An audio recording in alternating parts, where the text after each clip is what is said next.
ಗಾಣಿಗ ಸ್ಯಾನೆ ಸಪಲಿಗಸ್ ಪರಿವಾರ್ ವತಿಯಿಂದ 4ನೇ ವರ್ಷದ ಗಾಣಿಗ ಸಂಗಮ ಗಾಣಿಗ ಪರಿವಾರ್ ವೇದಿಕೆಯಲ್ಲಿ ನೃತ್ಯ ಸ್ಪರ್ಧೆ ಮತ್ತು ಸಾಂಸ್ಕೃತಿಕ ಕಾರ್ಯಕ್ರಮ ಜನವರಿ 20ರಂದು ಮಂಗಳೂರಿನ ಪುರಭವನದಲ್ಲಿ ನಡೆಯಲಿದೆ ಎಂದು ಗಾಣಿಗ ಸ್ಯಾನೆ ಸಪಲಿಗಸ್ ಪರಿವಾರ್ ತಂಡದ ಸದಸ್ಯ ಪ್ರಮೋದ್ ಕರ್ಕೇರ ಹೇಳಿದರು.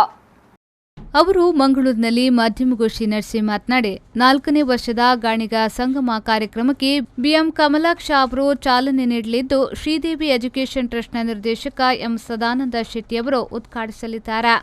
ಹರೀಶ್ ಕುತ್ತಾರ್ ಅಧ್ಯಕ್ಷತೆಯನ್ನ ವಹಿಸಲಿದ್ದಾರೆ. ಇನ್ನು ಕಾರ್ಯಕ್ರಮದಲ್ಲಿ ಅನೇಕ ಗಣ್ಯಾತಿ ಗಣ್ಯರು ಭಾಗವಹಿಸಲಿದ್ದಾರೆ ಎಂದು ಕಾರ್ಯಕ್ರಮದ ರೂಪುರೇಷೆಗಳ ಬಗ್ಗೆ ತಿಳಿಸಿದರು.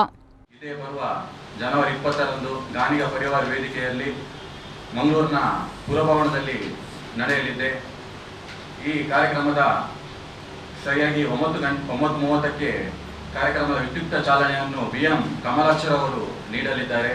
ಹಾಗೆಯೇ 11 ಗಂಟೆಗೆ ಸರಿಯಾಗಿ 4ನೇ ವರ್ಷದ ಗಾಣಿಗ ಸಂಗಮ ಕಾರ್ಯಕ್ರಮದ ಉದ್ಘಾಟನೆಗೊಳ್ಳಲಿದೆ. ಈ ಉದ್ಘಾಟನೆಯನ್ನು ಶ್ರೀದೇವಿ ಎಜುಕೇಷನ್ ಟ್ರಸ್ಟ್ನ ಚೇರ್ಮನ್ ಆದಂಥ ಎ ಸದಾನಂದ ಶೆಟ್ಟಿ ಅವರು ಉದ್ಘಾಟನೆ ಮಾಡಲಿದ್ದಾರೆ.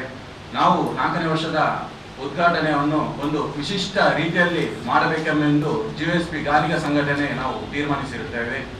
ಈ ಉದ್ಘಾಟನಾ ಸಮಾರಂಭದ ಗಣ್ಯ ಉಪಸ್ಥಿತಿಯಲ್ಲಿ ಅಧ್ಯಕ್ಷತೆಯನ್ನು ಹರೀಶ್ ಕುತ್ತಾರ್ ಅವರು ವಹಿಸಿಕೊಳ್ಳಲಿದ್ದಾರೆ. ಹಾಗೆಯೇ ಗಣ್ಯ ಉಪಸ್ಥಿತಿಯಲ್ಲಿ ಬೆಳ್ತಂಗಡಿ ವಿಧಾನಸಭಾ ಕ್ಷೇತ್ರದ ಶಾಸಕರಾದಂಥ ಹರೀಶ್ ಪೂಂಜರ್ ಅವರು ಭಾಗವಹಿಸಲಿದ್ದಾರೆ. ಹಾಗೆಯೇ ಮಾಜಿ ಸಚಿವರಾದಂಥ ಕೃಷ್ಣ ಜಯಪಾಲೆಮಾರ್, ಯಾಶ್ಪಾಲ್ ಸುವರ್ಣ, ಪ್ರೇಮ್ಸಾಲ್ ಸಾಲ್ಯನ್ ವಿಜಯ್ ಹಾಗೆಯೇ ಅನೇಕ ಗಣ್ಯರ ಉಪಸ್ಥಿತಿಯಲ್ಲಿ 4ನೇ ವರ್ಷದ ಗಾಣಿಗ ಸಂಗಮ ಕಾರ್ಯಕ್ರಮ ಉದ್ಘಾಟನೆಗೊಳ್ಳಲಿದೆ.